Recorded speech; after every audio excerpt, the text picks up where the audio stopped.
idea came up as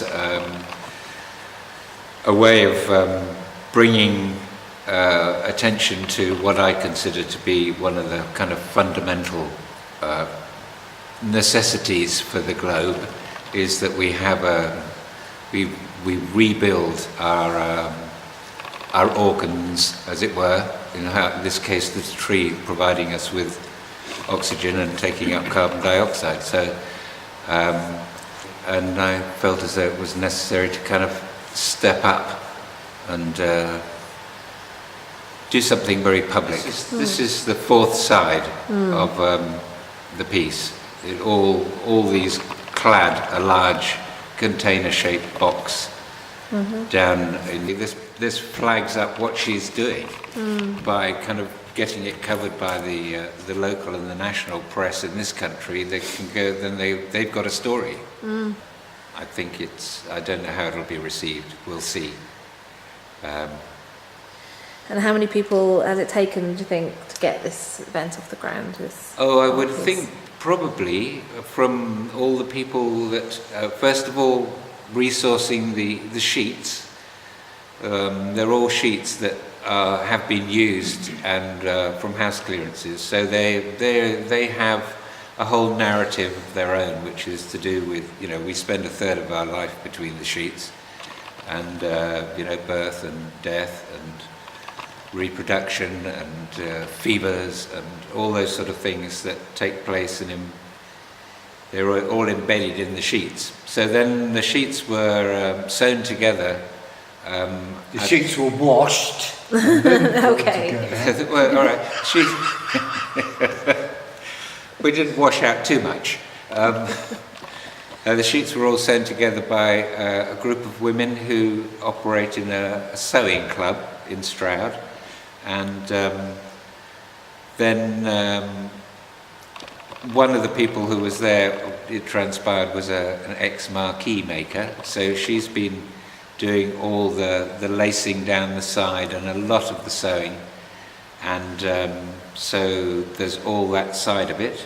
The wood blocks are sawn at a local sawmill, and then what I do with them is I set fire to them and brush them out so we get the grain. So there's that side to it. Those are all supplied locally from trees actually that had been lying around in the wood yard and weren't going to be used for any other commercial purpose, because as you can see from some of the printing, it's very spalted and rotten. Then there's a whole period of time where we dyed them in a bath and hung them up, and then we had to, then I went, after they'd been dyed, I had to take them to dry them in the laundrette, which is kind of in the centre of town. And then after that, they were stretched out in, not just here, but in 2 other places, and printed. And I think we've got our printing technique down now. The next thing is to replant, and there are various people who have been planting trees for some time, and some of them have planted millions of trees, and a lot of them have been in countries which have been denuded of their trees, but where the kind of objection levels are, people on the ground, they don't have necessarily any legal representation, and so it's changing people's attitude towards the plant world, and without the plant world we wouldn't be here. The trees are always coming to our aid, and now that the zeitgeist amongst scientists and naturalists is that there's a whole communication system going on between plants and the whole mycorrhizal network beneath the ground, is that we need to see, we may not be able to understand it, but we need to be able to kind of begin to appreciate that there's a whole ecostructure that, without our interference, is there to enable nature to carry on and provide for us.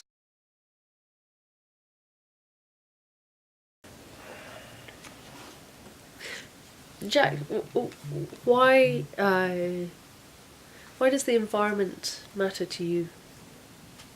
I don't think I'd be here if it wasn't for the environment, really. Okay. I mean, I'm sort of immersed. Here I am living in the woods. I can't get away from it. It's my bane and my blessing. It's an ongoing kind of struggle to deal with the environment, the process, if you like. Yeah. But what it does is it affords you lots of information, and it gives you kind of insight into interdependency. Yeah. And also what's happening in the environment. Yeah. I'm not, here, for example, I was sitting where you're sitting about 3 weeks ago, and there was a loud crash outside the back door, and I thought, oh, I've had another rock fall, because it happens now and again. This is an old quarry, all the stonework's fractured, and occasionally we get a rock fall. So I opened the back door tentatively, expecting sort of rocks to roll in, and there was a tree. And it had fallen down parallel to the building and just missed, taken out the sort of little back porch. But the reason it had fallen down was that it had grown up on a bluff just up here, two of them. Last summer, being so dry, its root structure didn't reach far enough down through the rock to any water source. Yeah. So it had died. I knew it had died because I could see at the end of last summer that it was dead because everything else had leaves. But I didn't know it was going to fall down before I got to it with a chainsaw. So I kind of that's a sort of reminder of like what is happening immediately around me. Yes. And of course, there, but for 6 inches and a slightly different angle, the tree would have come down here. Yeah. Admittedly, it was only so big, but I'm surrounded by trees that are this big, which at some point will fall down. Yeah. So this is what I mean by immersion. So, and I've been very lucky, that tree and one large branch are the only things that have actually threatened the building in 35 years. So I kind of come from that place, and that's where I operate from. Also, I suppose from the point of view of the producing the kind of recent work around trees, and I'm kind of well aware of the fact of the whole mycorrhizal network and the wood wide web, or whatever you'd like to call it. But that's taken a while to become part of my reality. I mean, I can read what's happening to trees now. I know if moss is growing around a particular tree, which takes a long time to grow, that tree is of a certain age. And I know that certain trees will produce thickening bark, whereas something like a beech doesn't do it until it's well over 100 years old. Pine trees tend to do that. They come up with this really gnarly kind of pitted bark, but inside there's basically the fresh skin, and this is all dead skin on the outside. So, and we can relate to things like dead skin, we all have it. So when it comes to kind of producing this recent body of work with the wood blocks, I'm kind of looking for a language that might be readable by anybody. And the kind of technique, as far as I'm concerned, doesn't matter what your subject matter is with art. If you can make something that resonates on some kind of aesthetic level, some people call it beauty, doesn't matter what you call it, but some aesthetic level, then you've got some dialogue going on, and perhaps in the case of these wood blocks I can come up with a language that people can relate to, even if it just appears to be decorative on the surface. And by using platonic solids, solid geometry, which is again a kind of a way of interpreting our environment, the combination of the two, perhaps I can come up with something which makes us look at trees in such a way that they're no longer wallpaper to our lives. They're an integral part of our survival, and always has been. Every kind of global change, every kind of climate change in the history of the world has always been revived, as far as the humans are concerned, through trees being there first. So they're close relatives, their DNA isn't that different to ours. Well, none of it's very different from each other.